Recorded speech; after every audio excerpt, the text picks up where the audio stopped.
Jefferson Capital International are well known for sending multiple letters and making numerous calls when chasing debts. Like all debt collectors, they're not immune to occasionally stepping over the line or just being a little bit tough to deal with. But that doesn't mean that you can't get on top of your debt and stop Jefferson Capital International from chasing you. First things first, Jefferson Capital International is a legitimate company. They're not a scam and they're not cowboys. But that doesn't mean it's going to be all sunshine and rainbows dealing with them. Whenever any debt collector contacts you, the first thing you want to make sure is that they can prove that the debt is yours to pay. The burden of proof is on them, not you. So be ready to ask them to prove that you owe the debt. That should keep them off your back for a little while you have a bit of time to work out how to move forward. If the debt is yours, then the simplest solution is to work out how to pay it. Agreeing a method to start paying back will normally keep Jefferson Capital International from contacting you,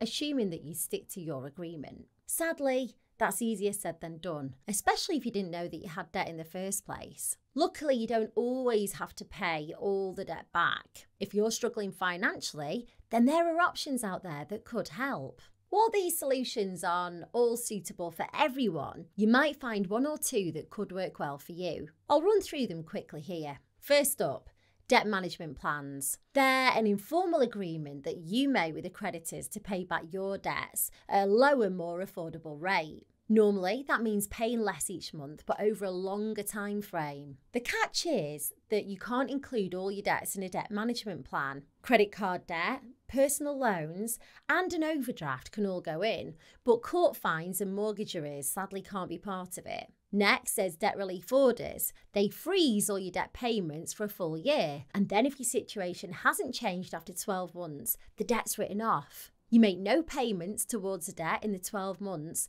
and interest isn't added. Pretty good, right? Sadly, debt relief orders have strict eligibility criteria. For example, you can't own anything of significant value like a house and you can't have more than £2,000 in savings. Another option is offering a final settlement. If you happen to have access to a large lump sum, you can offer that to Jefferson Capital International or the creditors you work for. It might not be the full amount you owe, but sometimes they'll be willing to write off the remaining debt because you'll be saving them the time from chasing you down from payments each month. Unfortunately, getting your final settlement offer agreed might not be that simple, and Jefferson Capital International or your creditor could simply refuse. Individual voluntary arrangements are another way to deal with Jefferson Capital International. It's a formal agreement between you and your creditors to reduce your payments in one simple payment each month. It lasts for 5 years, and at the end, any remaining debt is written off.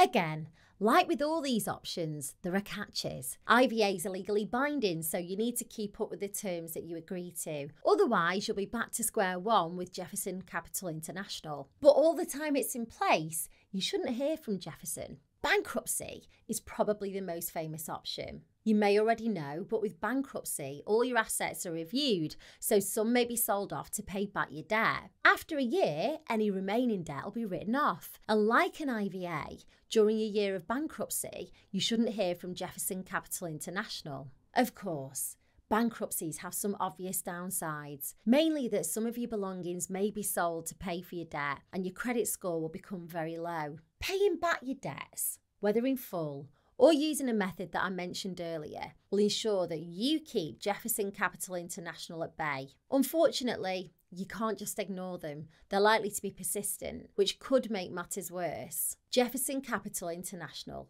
can take court action against you if you ignore the letters. This could lead to a county court judgment, which will have a really negative impact on your credit rating, making it tough to get credit cards, loans, mortgages. If you don't pay your judgment, bailiffs could come to your house. Luckily, it doesn't have to get that far if you act now. One simple step you could take today is to find out if any of the debt solutions I mentioned could work for you. In the description of this video, I've linked to a form on my new website. It's got a few multiple choice questions like, how much debt do you owe? And how many people do you owe? At the end of the form, it'll connect you to a company that I've partnered with to provide you with all the information you need about debt solutions that are available. Click the link in the description, go and check it out, and let me know how you get on.